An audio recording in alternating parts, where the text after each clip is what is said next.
आप सभी शिव दर्शकों को हमारी तरफ से ओम नमः शिवाय, हर हर महादेव। प्रिय दर्शकों, आज हम आपको इस वीडियो के माध्यम से बताएंगे उन संकेतों के बारे में जिससे आपको यह पता चलता है कि आप भगवान शिव के सच्चे भक्त बन चुके हैं। इस आज के समय में भगवान शिव ने आपको अपना भक्त बनाया है, तो इसके पीछे कोई न कोई बड़ा उद्देश्य जरूर होगा। पहला संकेत, जब एक भक्त गहरी साधना, भक्ति और मंत्र जाप में निरंतर लीन रहता है, तो एक समय ऐसा आता है जब उसे दिव्य दृष्टि का आशीर्वाद मिलने लगता है। यह दृष्टि कोई साधारण दृष्टि नहीं होती, बल्कि गुरु कृपा या देवी देवताओं की कृपा से जागृत शक्ति होती है। जब आप किसी व्यक्ति को देखते हैं तो उसके बारे में अनजाने में ही गहन जानकारियां मिलने लगती हैं। आपको यह बोध हो जाता है कि उसके जीवन में कौन कौन सी बाधाएं हैं, कौन सी शक्तियां उसके साथ हैं, सकारात्मक या नकारात्मक। यह भी स्पष्ट दिखने लगता है उसके घर में पितृदोष है या कोई अन्य आध्यात्मिक परेशानी। यह शक्ति साधक के अंदर स्वतः सक्रिय होती है, जैसे कोई अदृश्य शक्ति मार्गदर्शन कर रही हो। यदि आपके साथ भी ऐसा हो रहा है तो समझ लीजिए कि आप एक उच्च स्तर के आध्यात्मिक मार्ग पर अग्रसर हो चुके हैं और भगवान शिव ने आपको किसी विशिष्ट उद्देश्य के लिए चुन लिया है। आपके सामने बिना पूछे ही आपको दूसरे व्यक्ति के बारे में सारी चीजें आपको दिखाई देने लगती है, सारी चीजें आपको पता चलने लगती है, तो आप समझ जाइए कि आप भगवान शिव के सच्चे भक्त बन चुके हैं। अगर आपके साथ लगातार यह सब हो रहा है तो हम आपको बता दें कि आप भक्त बन चुके हैं, जिसके कारण आप सामने वाले व्यक्ति का सब कुछ, जो भी उसके बारे में भूत, भविष्य, वर्तमान है, वह आपको दिखाई दे रहा है। दूसरा संकेत, जब व्यक्ति अपने इष्ट देव की आराधना में इस प्रकार लीन हो जाता है कि उसकी हर प्रार्थना, हर विनती शीघ्रता से स्वीकार होने लगे, तो यह समझना चाहिए कि वह व्यक्ति अब भक्त बनने की अवस्था में प्रवेश कर चुका है।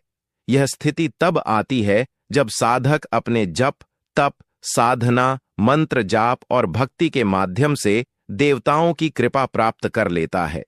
जब भी वह किसी कार्य के लिए प्रार्थना करता है, चाहे वह किसी संकट में फंसे व्यक्ति के लिए प्रार्थना करता है या स्वयं के किसी मनोरथ के लिए, तो देवी देवता उसकी विनती को तुरंत स्वीकार करते हैं। कभी कभी यह फल इतना शीघ्र मिलता है कि आश्चर्य होना स्वाभाविक है और कभी कुछ दिनों में कार्य सिद्ध हो जाता है। यह इस बात का स्पष्ट संकेत है कि साधक की आत्मा और परमात्मा के बीच का संपर्क दृढ़ हो चुका है। अगर आपके साथ भी ऐसा घटित हो रहा है तो यह मान लीजिए कि आप भगत बनने की राह पर अग्रसर हैं और ईश्वरीय शक्तियां आपको अपने दायित्व सौंपने लगी हैं। तीसरा संकेत, जब साधक के हृदय में समस्त जीवों के लिए स्वाभाविक करुणा जागृत हो जाती है और वह हर प्राणी में परमात्मा का अंश देखने लगता है, तो यह स्थिति साधारण स्थिति नहीं होती। किसी भी पशु, पक्षी या मनुष्य को कष्ट में देखकर उसका मन व्याकुल हो उठता है और बिना किसी स्वार्थ के वह उनकी सहायता के लिए तत्पर हो जाता है। धीरे धीरे उसके भीतर से लोभ, मोह, क्रोध और अहंकार जैसे दोष समाप्त होने लगते हैं। उसकी वाणी में एक प्रकार का ठहराव और मिठास आ जाती है। व्यवहार में विनम्रता और सोच में दया का भाव प्रकट होने लगता है। सेवा भावना इतनी प्रबल हो जाती है कि वह अपने सुख दुख से ऊपर उठकर दूसरों की भलाई के लिए कार्य करने लगता है।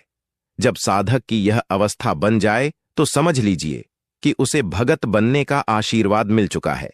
यह दिव्यता का वह स्तर है जहां ईश्वर स्वयं उसकी सोच में करुणा और कर्मों में सेवा भाव भर देता है। चौथा संकेत, जब किसी साधक ने अपने पूर्व जन्मों में देवी देवताओं या दिव्य शक्तियों की गहरी आराधना और तपस्या की होती है, तो वह साधना इस जन्म में भी उसका साथ नहीं छोड़ती। ऐसे व्यक्ति को इस जन्म में बिना किसी विशेष दीक्षा या बिना किसी बाहरी प्रयास के भी दिव्य अनुभूतियां होने लगती हैं।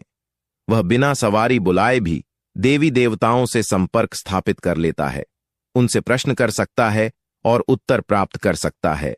इतना ही नहीं, जब कोई व्यक्ति उसके पास अपनी समस्या लेकर आता है तो वह बिना पूछे ही उस व्यक्ति के जीवन की बीती हुई घटनाएं, वर्तमान की चुनौतियां और भविष्य की संभावनाएं स्पष्ट रूप से जान लेता है।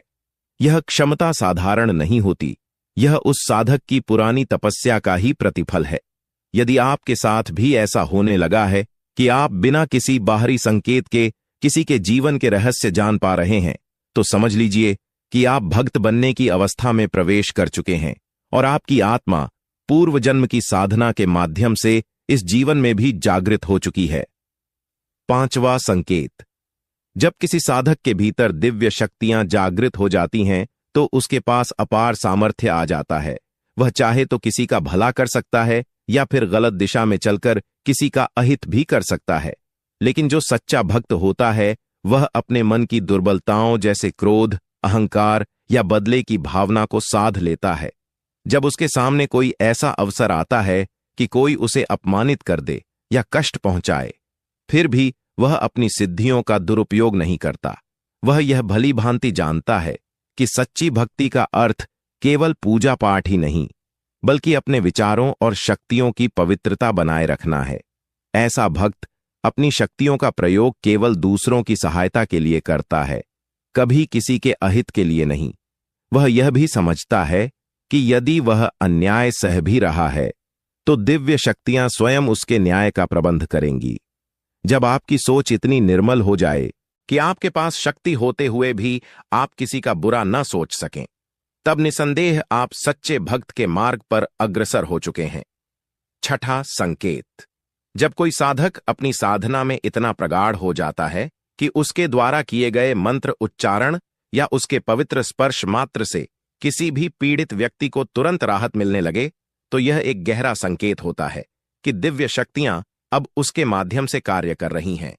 चाहे किसी व्यक्ति पर नकारात्मक ऊर्जा का प्रभाव हो, भूत प्रेत बाधा हो या फिर सामान्य शारीरिक कष्ट जैसे सिर दर्द, बुखार या कोई अन्य पीड़ा, जब साधक अपने इष्ट का नाम लेकर श्रद्धा और विश्वास से उस व्यक्ति की सेवा करता है, तो दिव्य शक्ति स्वयं सक्रिय होकर उस पीड़ा का नाश कर देती है।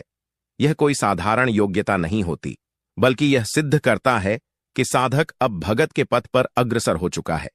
जब आपकी साधना इतनी प्रभावशाली हो जाए कि आपके प्रयास से दूसरे लोगों का कल्याण हो, उनकी पीड़ा हर ली जाए, तो समझ लीजिए कि यह आपके भक्त होने का स्पष्ट और सुंदर संकेत है। ऐसे समय में आपको अपनी साधना को और अधिक निष्ठा से करते रहना चाहिए ताकि आप और भी अधिक लोगों का कल्याण कर सकें। सातवां संकेत। जब साधक की साधना इतनी गहरी और निष्कलंक हो जाती है कि उसके मन में उत्पन्न हुए शुभ विचार अथवा किसी के लिए दिया गया आशीर्वाद भी यथार्थ में बदलने लगे, तो यह स्पष्ट संकेत है कि दिव्यता उसके साथ है। यदि आपके हृदय में किसी के लिए शुभ कामना उत्पन्न होती है, जैसे किसी का बिगड़ा कार्य बन जाए, किसी बीमार को स्वास्थ्य लाभ मिल जाए या किसी के जीवन में सुख समृद्धि आ जाए, और आप उसे मन से आशीर्वाद दे देते हैं और समय आने पर वह आशीर्वाद फलित हो जाता है, तो यह कोई सामान्य घटना नहीं है। यह दर्शाता है कि आपके भीतर वाणी और मन की सिद्धि विकसित हो चुकी है। आपकी साधना अब केवल आपके लिए सीमित नहीं रही, बल्कि वह दूसरों के जीवन में भी प्रकाश फैलाने लगी है। ऐसे संकेतों को पहचानकर आपको और भी अधिक सेवा भाव में लग जाना चाहिए, क्योंकि यही सच्चे भक्त की पहचान है, जो अपनी शक्ति का प्रयोग केवल दूसरों के कल्याण के लिए करता है। आठवां संकेत। जब कोई व्यक्ति आपके पास अपनी कठिनाइयों और जीवन की पीड़ाओं को लेकर आता है, चाहे उसके परिवार में कोई गंभीर रोग से जूझ रहा हो या फिर जीवन में संकटों का पहाड़ टूट पड़ा हो, और आप पूरे श्रद्धा भाव से अपने इष्ट का स्मरण करके उस व्यक्ति को कोई विशेष उपाय बता देते हैं, जैसे कि देवी मां को विशेष श्रृंगार सामग्री अर्पित करना, दीप प्रज्वलित करना अथवा सच्चे मन से अरदास लगाना, और फिर जैसे जैसे समय बीतता है, वह व्यक्ति आपको यह शुभ समाचार देता है कि बीमार परिजन अब स्वस्थ होकर घर लौट आया है या उसकी स्थिति बदल चुकी है, तो समझ लीजिए कि यह संयोग मात्र नहीं है। यह इस बात का संकेत है कि आपकी तपस्या और साधना में अब वह सामर्थ्य आ चुका है कि आपकी प्रार्थना और संकल्प ईश्वर तक सीधे पहुंच रहे हैं। जब आपके वचन ब्रह्म वाक्य बन जाए और संकट में घिरे लोगों के जीवन में आशा की किरण बनकर उभरे, तो निसंदेह आप एक सच्चे भक्त बन चुके हैं। अगला संकेत। जब आपके पास कोई ऐसा व्यक्ति आता है जो जीवन की कठिनाइयों में उलझा हो, मानसिक तनाव, डर या नकारात्मक ऊर्जा से ग्रसित हो, और बिना अधिक बोले आप केवल अपने इष्ट का ध्यान करके उस व्यक्ति को देखकर मन ही मन प्रार्थना कर देते हैं और आश्चर्यजनक रूप से उसके चेहरे पर शांति उतरने लगती है, उसका भय दूर हो जाता है या उसकी पीड़ा धीरे धीरे कम हो जाती है, तो यह कोई सामान्य बात नहीं है। यह संकेत है कि आपके भीतर दिव्यता जागृत हो चुकी है। आपकी उपस्थिति मात्र से ही ऊर्जा का ऐसा प्रभाव बनने लगा है जो पीड़ितों के कष्ट हरने में सक्षम है। जब बिना मंत्रों उच्चारण के भी आपकी मौन साधना प्रभाव दिखाने लगे और लोग आपके पास आकर केवल आपकी ऊर्जा से ही राहत अनुभव करें, तो मान लीजिए कि आप भक्ताई के उस मुकाम पर पहुंच चुके हैं जहां आपकी साधना जन कल्याण का माध्यम बन चुकी है। यह आपके तप, भक्ति और इष्ट की कृपा का प्रत्यक्ष प्रमाण है। उम्मीद करते हैं कि आपको इस वीडियो से कुछ नया जरूर सीखने को मिला होगा। अगर आपको यह वीडियो अच्छी लगी है तो इसे अपने भक्त मित्रों में भी जरूर शेयर करें। आप सभी का बहुत बहुत धन्यवाद। ओम नमः शिवाय।